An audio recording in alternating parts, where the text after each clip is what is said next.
Burn.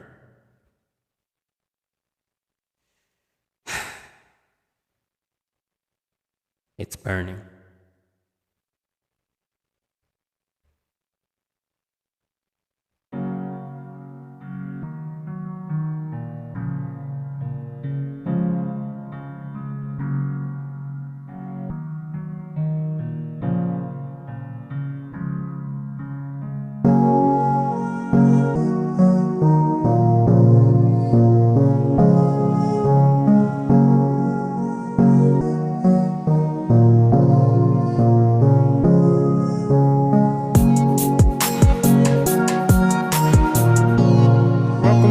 Welcome to the King Mula podcast. Welcome to the King Mula podcast. Welcome to the King Mula podcast, y'all.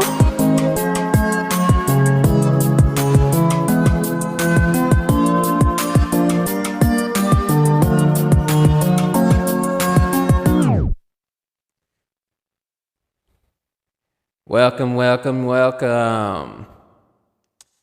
My name is King. Back at it again. Okay, this is a pretty personal topic.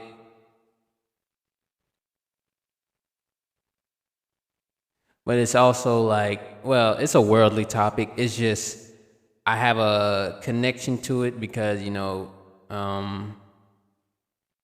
because through my parents and through the culture that I was raised in, through my upbringing and my background, this is something that I love, that I definitely want to talk about, and be some type of medium to those who really ain't saying much about it, or just those who are just who aren't really giving enough information on what to do, or just whatever we need to do to move forward. And what you're going to see in the title is this is going to be another type of series that I'm gonna call. So I got a few, but this one is gonna deal with the world issues, okay? Because I'm not gonna act like they're not around. It's something. Even I'm gonna use my platform to say things that I need to. But of course, I'm gonna get some information on it. And if I don't have any information on it before the time I want to record it, I'll just look it up as I go along, and then I'll do what I need to do. We'll just do it that way.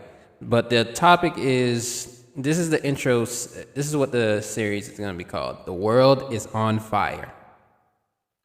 The world is on fire.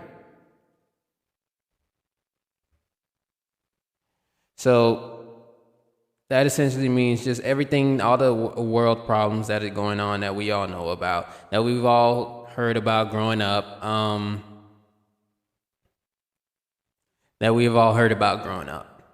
Yeah, like if you've given at least a somewhat decent type of education to where they see what's going on around the world.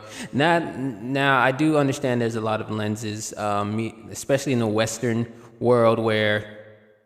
part of the world, where they're showing these places in these showing what they call third world countries, even though the U.S. is also third world, just based on how they treat their citizens.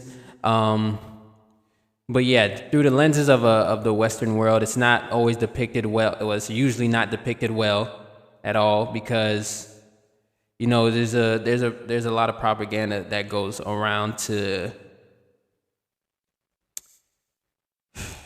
making it to keeping it in a negative light, to show it in a negative light, and also keeping it in a negative light because of, just because it is what it is. America, they're imperialists, they're colonists, they're just people who just see themselves as superior. There's societies that see themselves as superiors as other societies. There's, just the way of life for other people would end up exploiting other people, exploiting other areas, just so that they can make themselves seem superior, even though they're stealing all the time. And what I'm really getting at is the world is on fire, and specifically, I'm going to talk about the world is Haiti. Okay? Haiti. Or Haiti. Haiti. That's how you say it, actually say it. Just for a quick history lesson. There's going to be a little more history involved, but I haven't put no notes down for this, so I'm going to go and make some notes for myself on what I really want to talk about. Well, first of all, Haiti is a country. Was going through a tough time right now. It's been going through a tough time for the past 200 years. After Haiti's won their independence from the French, the English, and the Spanish over 200 years ago. Back in 1804. That was over 200 years ago. Over 220 years ago, to be exact. Over 220 years ago, Haiti declared their independence and the first free black nation in the world. A slave of African slaves who were the first free black republic in the world, who declared their freedom to be free themselves from slavery, and also helped to free other countries from slavery. Many countries in Latin America. And definitely in the U.S. as well, because the U.S. history and Haitian history, they're intertwined. The founder of Chicago was Haitian. There were Haitian soldiers in Savannah, Georgia. That's why there's a monument there. There's a lot of things sprinkled in, and the influence on Louisiana, the Louisiana Purchase. A lot of that is intertwined with Haitian history, and a lot of people don't even know this history. A lot of especially the one with the Savannah, Georgia, I learned that a couple years ago, and I was just surprised. I was like, wow, the deeper we go, like the more we find out how intertwined history really is. It's interwebbed with each other, because it's not just cut and dry as some people, especially on social media, make it seem. A lot of them don't know their history, and a lot of them don't really study. They're just taking talking points of people who got confidence in their voice, but a lot of confidence is in a place of being loud and wrong. Okay, but that's not what the debate about. If I'm going to talk about social media, I really don't talk about people on here for real. It's more so generalized so that it's acceptable. But if I wanted to talk about people, I could, and there's nothing wrong with talking about people. It's just that don't turn into a gossip session, like you're gossiping about them. No, there's a difference between gossiping and calling. You know what? That's actually a good topic to talk about when it's the time. Okay. Okay. Yeah. So I'm gonna start this off with Haiti. I gave you a little bit of brief history, but I want to get you into more history. Well, but before I do get into more history, let me tell you about the state of Haiti right now. Specifically in Port-au-Prince, the capital of Haiti, where there's a lot of gang violence and a lot of apparently this is how they say it, a lot of local gangs have taken up rise and had taken control over the capital, and a lot of Haitian citizens have been fleeing by the thousands, abandoning their homes, their livelihoods, to find safety in other parts of Haiti, and also going overseas as well, internationally. So it's just been a problem that has not really settled. I do have a few clips from a known activist that I follow personally on social media. She's very good with the information that she shows. You know, she's a studier, she's an educator, she's an activist. You know, she help us understand what's going on because she's been in Haiti during the times of that, and she's also going back, you know, helping with the canal and, you know, raising money for the canal that was that's being built. I forgot. They've made headway with the canal. You know, they had some issues with Dominican Republic and their president, making it seem like they're doing such a bad thing by providing Haiti with a river to once again make ourselves, you know, a independent country once more without any help from foreigners. I mean, so yeah, there's this thing with, and I did say in the beginning is personal to me. It's because I have Caribbean parents, okay, specifically Haitian, but I also got other parts. I'm pretty sure I got other parts of Caribbean islands in my family, because I got a Bahamian family as well, and other parts, but that's not what I'm getting into. I just wanted to say that briefly. That's why I said that.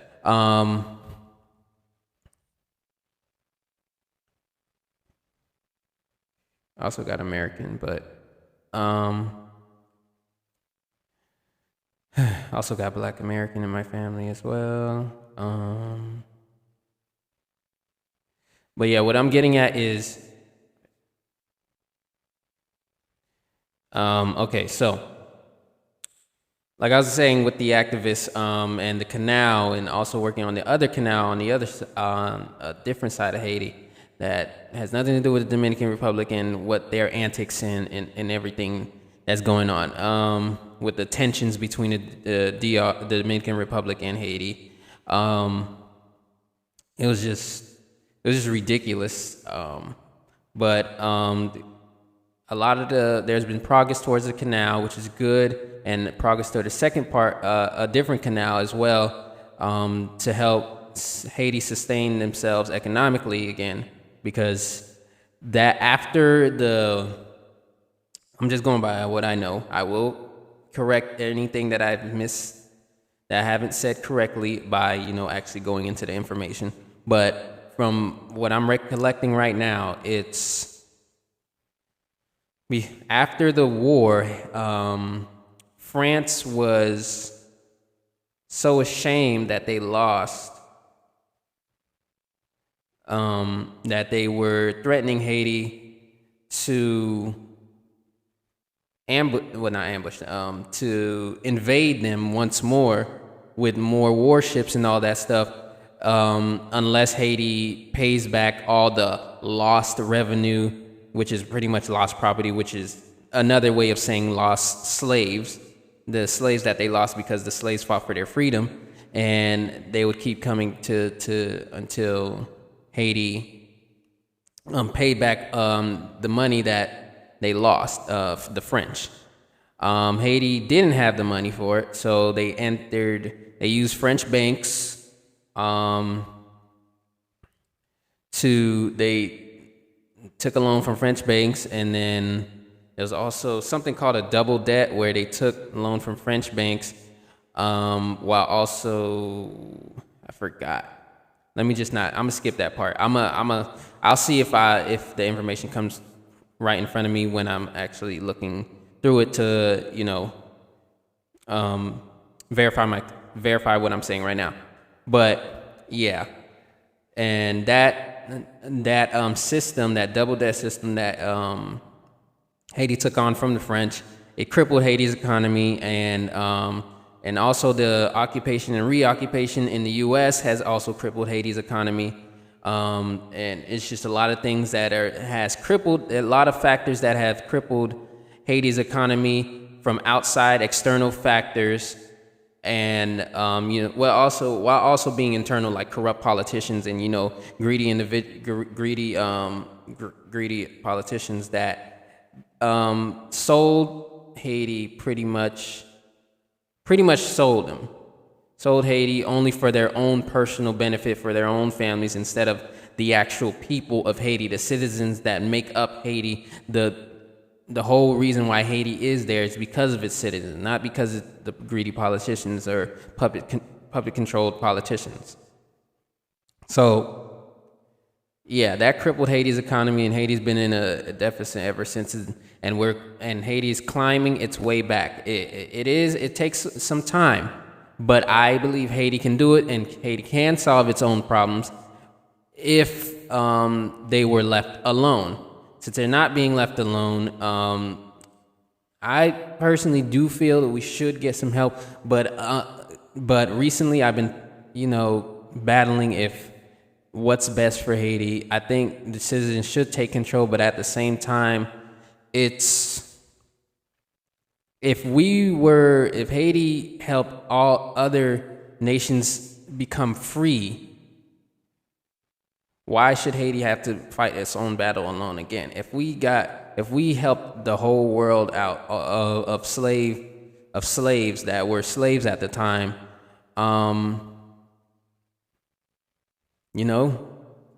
that should in turn help that in turn should prompt other countries that had slaves and slave revolts as well to help Haiti too. But it's all over the world, and I'm only starting with Haiti because I think it's the best way to start. So I do think Haiti does deserve some outside help, but it should be for the benefit. It should be from a country that has also had that Haiti has helped in the past. Like Venezuelans and like a lot of other Latin American countries, and stuff like that. So my biggest thing is Haitians do need to help themselves and do need to stabilize their own economy, but if they accept outside help, specifically from other slave oppressive nations and stuff that understand the struggle, then I don't see a problem with that at all. Because but I've seen the news of the UN trying to help Haiti with the Kenyan forces, although I am a bit skeptical because I've seen educated in videos on what has the UN done in the past for Haiti, and it wasn't good at all. So it makes sense to be skeptical now, because if they still haven't really improved Haiti's condition, I'm not sure if they can improve them now. Holding out, but some things that I've seen recently have me skeptical now on what exactly their goal is, the UN and the Kenyan soldiers that are setting foot in Haiti right now. They've been there for, I guess, a month or two or something like that. I can't remember the time frame because I've seen it, but it wasn't that long ago when they landed. So I know it was recently, in between 3 months until now, like somewhere around there. But Haiti is a strong nation. We are resilient people. We are fighters to the very core. We are fighters. We are rebels. We don't bow down to world powers. There are some corrupt individuals that are politics, but those are puppets anyways. If we can get rid of politics and actually have a real community, and that's pretty much from all over the world, then we'd see great change. We'd see great things come from. We see great things come from those things. We see great things that come from building a community and having a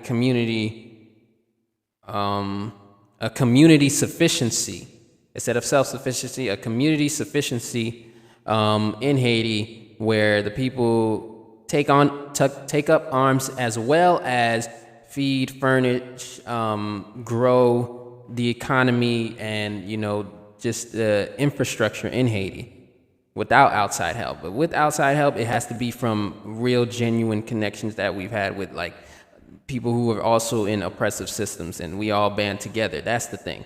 From these oppressive, worldly, divisive powers that be these, So I think for the most part, Haiti can do it on its own, but I do not deny any outside help. That is, if it is the right outside help, if it's genuine, if it's from slave class who understand the complexities of the living who understand the living situations and the oppressive systems as a whole, and who understand that if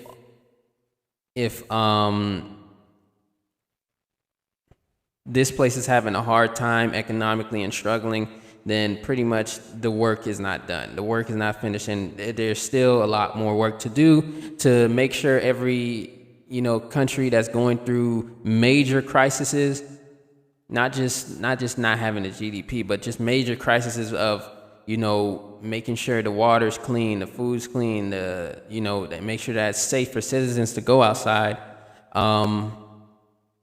I think it's very important to pay attention to all that, and just banding together to make those economies better and make those economies sustainable for its citizens.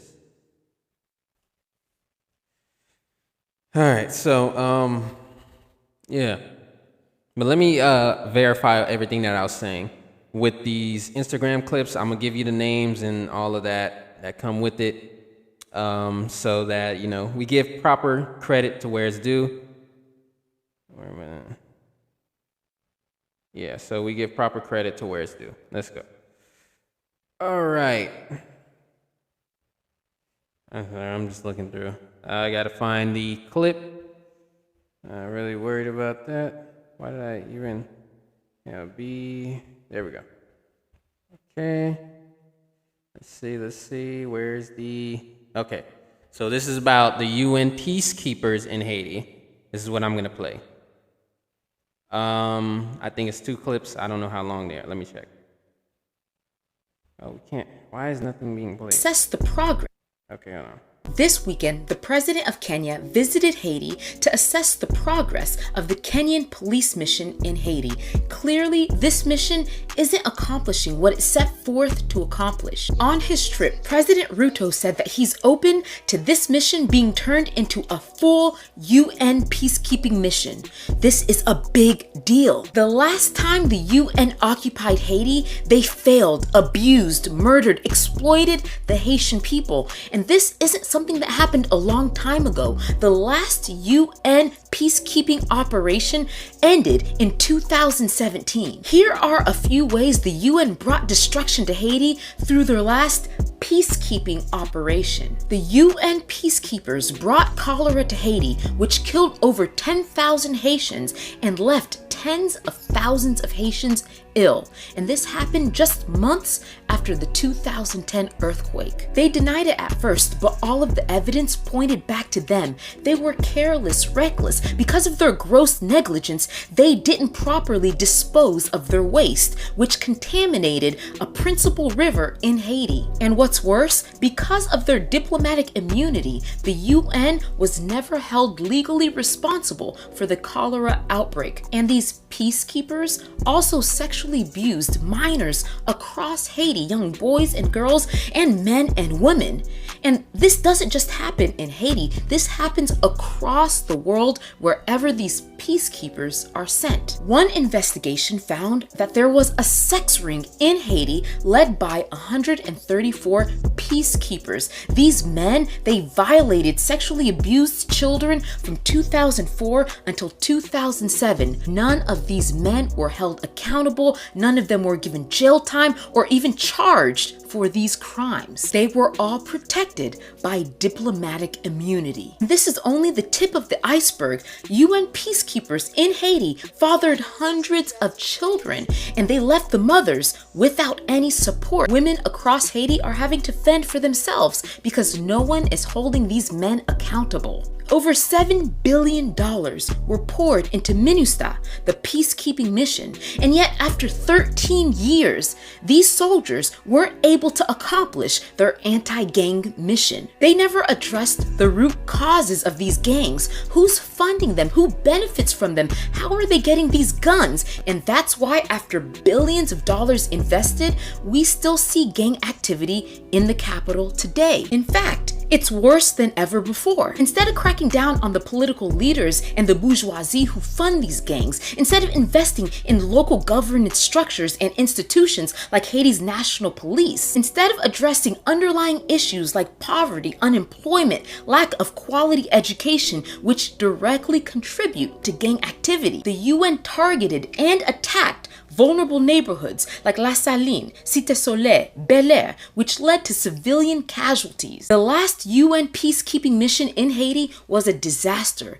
Nothing suggests that a new mission would be any different. All right, so y'all heard that. That was a mouthful. I don't know how long that was. It's not showing. Instagram not showing you how long these things are unless it's on your timeline. I'm looking through her page. Her name is Bertrude Albert. She is a Haitian American CEO and co-founder of her nonprofit P4H Globe. I'm thinking that says Pray for Haiti.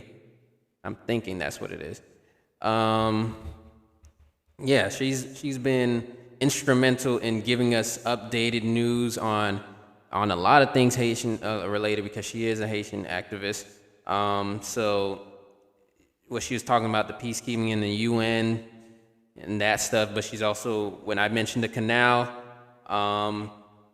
she has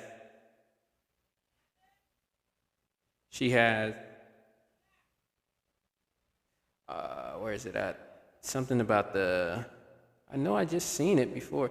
Let me see. Okay, here we go. Last year, around this time, September 2023, I made a video about the Wanamit Canal. I told you all that I'd be visiting the canal, and if you wanted to donate, I would personally bring your donations to the canal. I went to sleep, and when I woke up, something extraordinary happened. Hundreds of you donated to the canal, and thousands of you shared that story.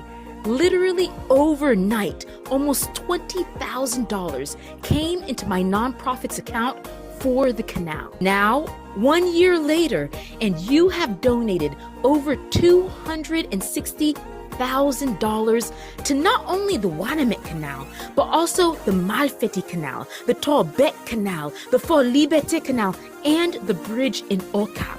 So I just wanted to take a moment to say thank you. Merci.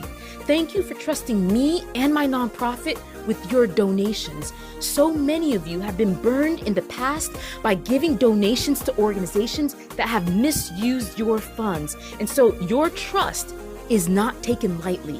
Together, we, the diaspora, we did something historic. We showed that we have a place in the reconstruction of our nation. And if there wasn't a place for us before, surely we built it. Just like those canals, brick by brick, we built a brighter future, a future where our contributions are welcomed and celebrated and valued. Now, my full-time job is training teachers across Haiti, so I don't know what the future holds for these extra projects, but I do know that you and me, we're gonna be together, hand in hand, as we fight for the future of our country. And trust me, we will see Haiti rise. Viva Haiti! Okay. All right, so yeah, that's pretty much an update on the canal. I don't know which canal was the first canal that she has been reported on, but I know she started reporting on the second canal. But now with this progress, I haven't even seen this video, but there's other canals. So everything that we've done, I've actually donated to the first canal.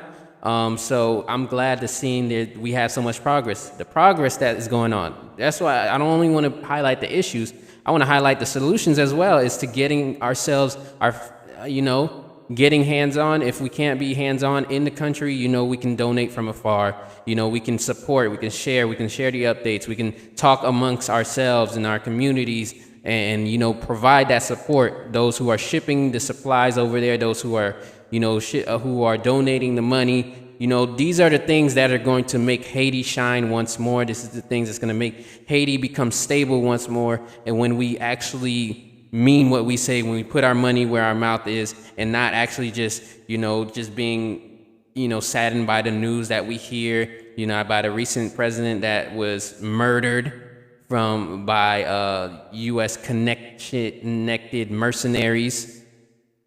Jovenel, R.I.P. Jovenel. So it really takes into account that we are the ones who have to put in the work to stabilize this world again. This all plays into the greater theme of the world, which is the greater good, which is sustaining the world once again from these tyrants, from these oligarchs, from these rich families, from all of that. These people suck, and they keep us divided and they keep us distracted while they pump and exploit all of these places with rich minerals and nutrients and destroying these countries' economies and destroying the country's economies and their way and crippling their system and not exploiting the resources and, being divisive, sneaky, manipulative, imperialist, using every tactic they can to get the most out of what they can while reciprocating very little. Haiti's rice industry was crippled by the USA, specifically the Clinton Foundation. I think it was specifically the Clinton Foundation, the Clintons that messed it up. Where we have to import our rice instead of having our rice fields and we supplying it all across the country for ourselves and not having it imported from any other country, especially from the U.S. who negotiated that with corrupt politicians. Like I said, we got politicians that are doing this nonsense and crippling the economy. So yes, but all this is a play on many factors. This is why Haiti is in the state it is today, and also the Western lens of showing that Haiti is the poorest country in the Western Hemisphere. That is complete nonsense. I did a project in the oral and public speaking about Haiti and how rich and nutrient and how rich and thriving the culture is, the food, everything. Well, I didn't mention this, the rich minerals, minerals and supplies over there. But that definitely plays a factor as why they're being exploited for a lot of their iridium, I think. It's iridium and the other natural resources that these that the U.S. and other countries are exploiting. So yeah, that would help make them keep making the richest countries in the world richer. And that's what we need to do. We need to stand together, band together. I'm not saying it's going to happen overnight, but when you get that idea out there and it spreads and it keeps on spreading, then it comes to a point where everybody's on the same page and every oppressive class is on the same page, where it's like, yeah, we deserve better. We deserve to live free. We deserve to have clean water, clean food, basics to necessities and supplies, so that, we can have a greater way of living in this world. That is the time that, things are going to change and things are going to flip over, and, chaos may ensue, but that may be necessary in order to have a better sustainable world. And I think that's exactly what I'm getting at here. So again, what's her name? I didn't want him, Bertrude, which I hope I'm not butchering her name. Bertrhude. You can find her on Instagram, TikTok, whatever. But yeah, she's an activist, and she's mainly been heavy in teaching and educating in Haiti, and also educating us about what's going on in Haiti, and actually putting real progress in the hands of us, and giving us the transparency of what she and her nonprofit does for Haiti, and documents it every time, so that we can trust her, because she's trustworthy. I trust her to what she's doing, and there's many other activists that should be following that guideline and having that type of transparency, so that it all starts with us, and us actually wanting better for ourselves and wanting better for Haiti. Because and I'm mainly, when I'm saying we, I'm talking about mainly Haitians, but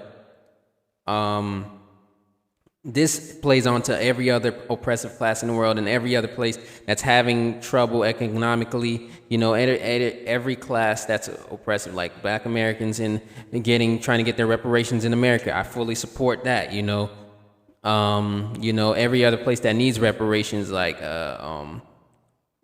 was it Nigeria?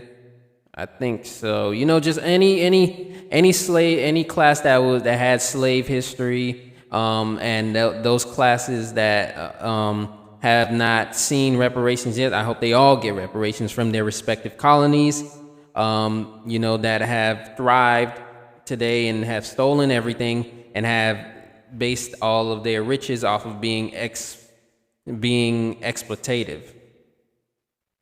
Who've exploited, pillaged, raped, and did all that crazy stuff from the world.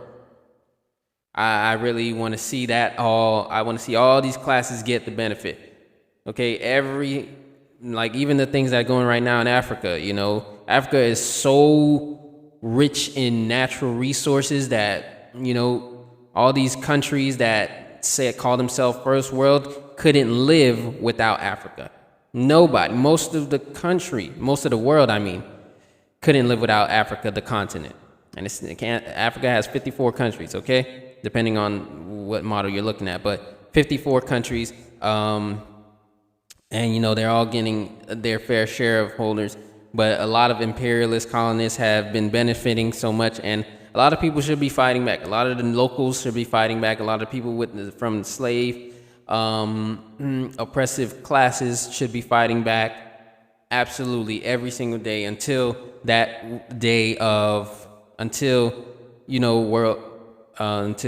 they become sustainable and able to fund their own governments and fund their own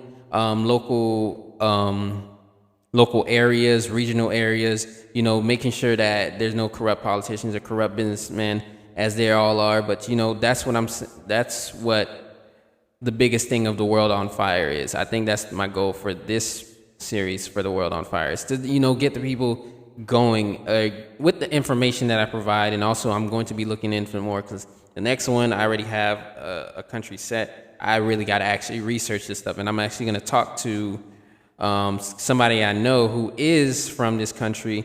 I just want to get some more information on it, so like when I come in more prepared. I was a lot more prepared here because I'm growing in the culture. That's not really hard, and I always get the news all the time, so it's not really hard to get at. But yeah, so this is a thing that's gonna be here. Is it gonna happen all the time? Well, no, because I got a whole bunch of other things on the list, but it is very important. It's important that we talk about these things. Okay, the world is on fire, and the way to put this out, and it's not in a good way, because the world is on fire economically, spiritually, mentally, and what I mean by on fire is like everything's burning, but people aren't acknowledging it enough. Well, a lot of people who are living a comfortable life aren't really acknowledging it for real. So I think it's very important. So if everything is burning but you're not paying attention, there's a lot of smoke in the air, and you're just trying to, and you're not actually taking any steps to make this world a better place. And I always say you got to start from within. You got to start at home. You got to start with yourself, and then you start in your house and slowly move out to your neighborhoods, into your local areas, and then your regions, then your state, your country. I'm going off of USA, and then outside to other countries, all that impacts the whole world. That's how we get things done. And it's always that fundamentals of going within first, and to leading by example how you want the world to be. That's exactly what you need to be doing. All right. So I know there's a lot going on in the world, but with all the distractions, we can really hone in and focus on what we really need to do, which is making the world a better place. Okay, and I want Haitians to grab a hold because we are resilient people, and I do think Haiti has what it takes to get to become sustainable again, to be stable, to be to have the stability in the economic stability it needs to thrive once again. Okay, I need that. I have that. I believe Haiti will do so. I absolutely wholeheartedly do. So with that being said, you guys drink more water. Okay, go outside, feel the sunshine. You know, if you got sun, if you're raining, well, you know, just go on another day. You know, if it's there, check your local weather to see if when's the next time it's going to be sun shining. Okay, and then go from there. Be kinder to people. You know, people going through a lot of things. There's a lot of things going on. There's a lot of things going on. And I'm practicing trying to be nicer, but you know, well, just to outside people for sure, and you know, inside as well. But you know, people that don't live in the same house as me, absolutely, I'm kinder to them. You know, just whatever that they do. You know, just unless they don't give me no flack, you know, they don't try to start some problem or coming in with a chip on their shoulder and then they're just directing that at me. I'm going to pretty much avoid it. I don't think I'm going to, I don't really react to people, even when they got a chip on their shoulder. I don't really react to them for real, so